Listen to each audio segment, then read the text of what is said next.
بینندگان عزیز سلام، مریم قادری هستم، مسئول انجمن زنان افغان اشتوتگارت در جرمنی. شما گفتم فرهنگ دارید؟ بله، من مسئولیت فرهنگ انجمن زنان افغان اشتوتگارت در جرمنی دارم که در سال 2020 ما او را ایجاد کردیم. فعالیت‌هایتان چیست؟ فعالیت‌های ما شامل جشن‌های سالانه است که برای فامیل‌های افغان میگیریم. مکتب زبان مادری داریم، گروه آشپزی با زنان افغان داریم و خانم‌های افغان و یا فامیل‌ها را بعضی اوقات به سیاحت میبریم و بعض وقت از یک شهر به شهر دیگه برای تفریح میبریمشان تا فکرشان بدل شد و از طرف دیگه یک کمک از محیط خانه بیرون شوند. شما گفتید که شما روزای عید تجلیل میکنیم و نوروز و یاران، چه تفاوت دارد تجلیل با نوروز یا عید در اینجا و در افغانستان؟ افغانستان که مملکت خود ما بود، کشور خود ما بود، خیلی خوشایند بود، آزاد بودیم، کدام تفاوت در وطن نداشتیم، بلکه اینجا تفاوت‌های بسیار زیاد را ما داریم.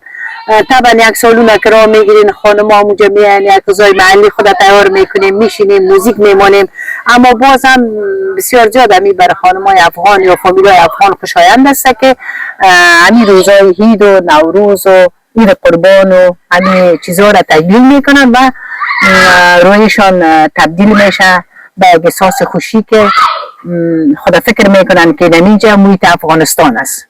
استاد شما چه میگن؟ من خیلی من شاعر نیستم. ما از رشته کیمیا بیولوژی فارغ شدیم، بلکه استاد کیمیا بیولوژی بودم در افغانستان. آخرین کار کرده من در لیسه شاهد شمشیره بود که در شهر کابل قرار داره و در اونجا مدت 13 سال من معلم کیمیا بیولوژی بودم در دوره لیسه. بس شما که اینجا آمدین همراه زبان جرمنی چطور کردین؟ چطور شروع کردین زندگی را در اول؟ حال در چی مرحله هستید؟ من اول که در جرمنی آمدم با یک بچگک خود آمدم که تقریبا در وقت 13 سال یا 14 سال عمر داشت. حالا نام خدا خداوند برم بانه صنف دوم فاکولته است در پوانتون سوربانی اونیورسیته در فرانسه. با این بچه آمدم، او طفل بود، روزانه میرفت مکتب و مرا یک اتاق دادن، 2 دانه چپرکت فلزی با 2 دانه الماری فلزی. ما دیگه راسان از محیط درس آمده بودم، از محیط تعلیم آمده بودم، از محیط معارف آمده بودم. وقتی اوضاع و حالتها را که دیدم گفتم چرا هم جرمنی شد؟ یک اتاق از 2 تا تخت فلزی، 2 تا چپرکت فلزی و بالاخره هیچ چیز در اینجا نیست، چرا هم جرمنی است؟ چون من افغانستان خدا را شکر زندگی خوبی داشتم. از او خاطر در اینجا مرا دپرسیون گرفت که من خودم نمیفهمیدم و تقریبا مدت 1 سال 1.5 سال من دپرسیون گرفت. بالاخره همین سوسیالیایی که با ما کار میکردن من خدا برشان معرفی کرده بودم، از ما چیز ما آمد، اینترویو که میری در کالسرا اونجا اینترویو میدی.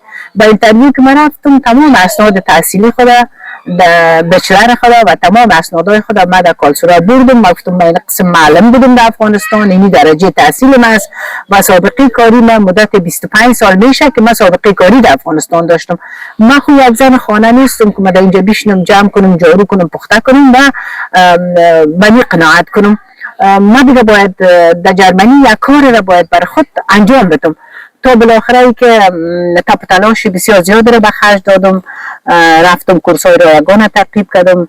در جرمنی یا در آلمان قانون است تا وقتی که قبولیت نمیآید تو مستحق کورس رسمی نیستی 900 ساعت که میتن. باز من کورس‌های فرعی برام بسیار زیاد بود، دوستا راهنمایی کردن که میتونی از کورس‌های فرعی استفاده کنی تا که کورس رسمی ما آمد. باز کورس رسمی که آمد من 900 ساعت خود گرفتم، زبان به شکل درستش تعقیب کردم، نه اوقع پرفکت یا نه اوقع درست، بلکه تونستم که به اصطلاح در جامعه راه خود پیدا کنم. بالاخره تماس‌های مختلف را گرفتم، برای دوستای آلمانی، دوستای ترک، دوستای ایران، دوستای کل ممالک دیگه. بالاخره دوستای آلمانی را پیدا کردم. دوستای آلمانی برای من گفت مریم زبان آلمانی به اینجا تدریس کردن که تو معلم شدی و کیمیا بیولوژی را تدریس کنی بسیار مشکل است. خیلی یک فرهنگ ایجاد کو.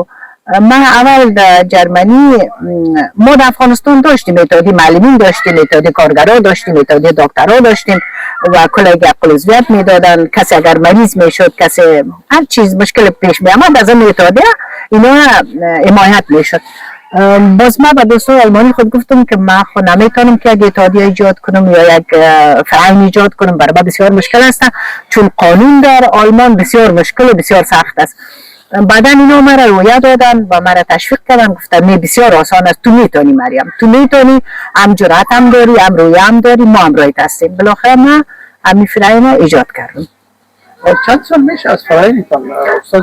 از فرهنگ ما امسال سال ششمش است چقدر وقت میشه که شما جرمنی آمدید؟ ما در سال 2013 مطابق افغانستان ما 1391 به جرمنی آمدیم بازیگر مادر تماما؟ تنها که یک بچه که خوردم آمدم در اون زمان دختر کلان ما در ترکیه درجه لیسانس درس میخوند حقوق بین دوال باز اولادای ما متکلشان آیسته آیسته یک بچه در فرانسه بود باز یک بچه دیگه پسان اومد و یک دخترک دیگه من پسان اومد و دختر کلان ما که حالا در سطح دکتر ناربایت میگه در جرمنی به سطح دکترا آمد در جرمنی اونا در گرگان بلند دولتی کار میکنن استاد شما تمام فرهنگ پیش میبرین یا دیگه کار هم میکنین از خاطر زندگی و چیزی کار میکنین؟ نه خیر ما کار نمیکنیم بلکه تنها فرهنگ پیش میبرم و ارتباطات بسیار زیاد و همراه دوستای آلمانی خود دارم در جلسات از اونا اشتراک میکنم در برنامه‌هاشون اشتراک میکنم دیگه تماسای بسیار زیاد دارم بسیار عالی استاد میخواین درباره چون یک معلم هستی و درباره مکاتب دکترا در افغانستان نظرتان بگیرید سوال بسیار خوب و بجا کردین آقای عطاگی یک سوال است که در ذهن کل ما و شما به اصطلاح 5 سال مکمل عکس شده اطفال یا دخترای جوان همه در خانه هستند زنان تحصیل کرده ما برای فعلا حق و حقوق نداره دخترای جوان ما حق و حقوق نداره و هیچ کس در این شرایطی که طالبا هسته حق و حقوق زندگی را نداره تمام امتیازات زندگی از دستشان گرفته شده من هم من حیث یک فرد جامعه خود زیاد جگرخون هستم که مکتبا چرا در رخ دخترها بسته است چرا دختر تا صنف 6 مکتب بخونه و باز بعد از او در خانه بشینه خب استاد با ویانا چطور تشریف آورده رو ما دوست بسیار عزیز و نزدیک ما سیده جان طلوع هستن و با سیده جان طلوع ما تماس داشتم با سیده جان گفتم که سیده جان بعضی وقت اگر برنامه شد مرا هم میتونی که دعوت کنی مرا با آقای میر وصل کردن که غوث الدین میر هستن مسئول برنامه عکیس مسئولیت چه بوده دارن باز اینا مرا معرفی کردن و یک روز بود که آقای میر با ما صحبت کردن و گفتن بله میتونین که اشتراک کنین مرا سیده جان طلوع در برنامه دعوت کرد در برنامه چی رو دیدین استاد؟ برنامه بسیار عالی بسیار آموزنده جنبه های مختلف را داشتن که آقای میر خودشان در رأس کار در افغانستان خیلی خدمت به اولاد وطن کرده مخصوصا به دخترها مخصوصا که مکاتب دخترانه دارن اینا و کورس های خیاطی را در افغانستان دارن و در اینجا با زنای خانه همکار هستن همکاری میکنن منظور از همکاریشون با زنای خانه ای که برنامه های مختلف میگیرن از نگاه فرهنگی کلتوری نام خدا برنامه شیرشان هم امروز دیدیم که بسیار زیاد خانمای عزیز و